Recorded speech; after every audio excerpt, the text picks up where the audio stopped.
नमस्कार मित्रांनो, आपण सध्या चिखलदरा PWT या रेस्ट हाऊसवर आहो।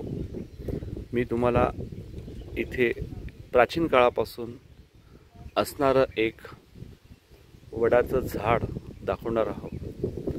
ह्या ज्या फांद्या तुम्हाला दिसतात वडाच्या झाडाच्या,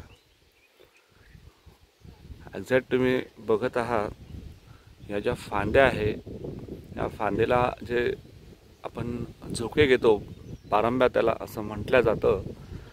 ह्या ज्या पारंब्या आहे ह्या इतक्या मोठ्या झालेल्या आहे। सध्या आपण एका मचानवर उभा आहोत, त्या मचानवरून मी सध्या शूट घेतो आहे।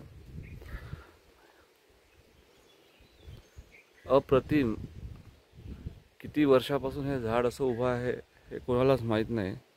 याची खासियत जी आहे ही मी ज्यावेळेस तुम्हाला सांगेल, म्हणजे मला ज्यावेळेस पहिले माहीत झाले मी सुद्धा आश्चर्यचकित झालो, त्याचप्रमाणे तुम्ही सुद्धा असेच आश्चर्यचकित व्हाल।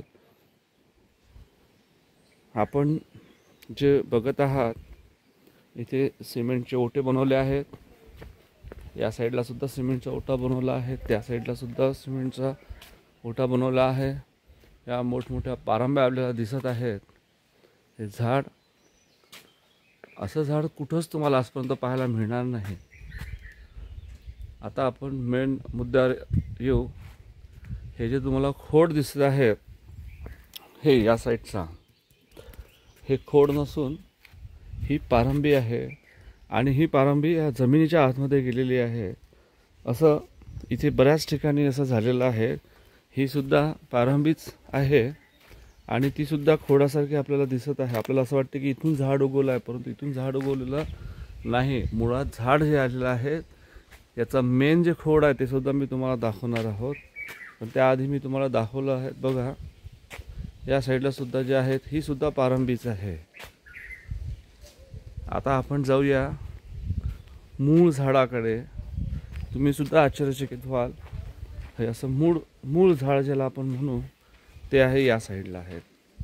मूळ झाड जे आहे ते हे आहे, तुम्ही पाहू शकता अगदी माझ्या डोळ्यासमोर मूळ झाड, त्याचं खोड आणि त्यातून तयार झालेल्या ज्या पारंब्या आहेत आणि पारंब्यातून ज्या तयार झालेले खोड आहेत ते सुद्धा तुम्ही माझ्या या कॅमेरामधून तुम्ही सध्या बघत आहात। त्याच्या गोल सर्वत्र तुम्ही जर बघितलं, हे बघा,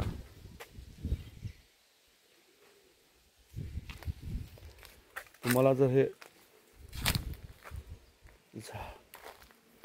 प्राचीन झाड जर समजा तुम्हाला आवडलं असेल आणि पहिल्यांदा जसं झाड तुम्ही बघितलं असेल, कदाचित इथल्या लोकांना, स्थानिक लोकांना ज्यावेळेस विचारणा करण्यात आली त्यांनी सांगितलं की आम्हालाही माहीत नाही किती वर्षापासून हे झाड इथे आहे, परंतु हे खूप लहान झाड होतं आणि या लहान झाडाचं हे मूळ आपण जे बघत आहात इथूनच याची उत्पत्ती झालेली आहे आणि याच्या पारंब्याच्या माध्यमातून ही अप्रतिम निसर्ग बघा कसा असतो। ह्या सगळ्या पारंब्या बघा एकमेकांमध्ये कशा गुंतलेल्या आहे। याला म्हणतात नाळ। एकमेकांची नाळ जी जोडलेली आहे ती मी तुमच्या डोळ्यासमोर ठेवली। ह्या सगळ्या पारंब्या मी तुम्हाला पुन्हा एकदा सांगतो। हे बघा पारंबी, हे बघा पारंब्या, हे बघा पारंब्या, हे बघा पारंब्या। हे खोड नाही आहे, पारंबी आहे।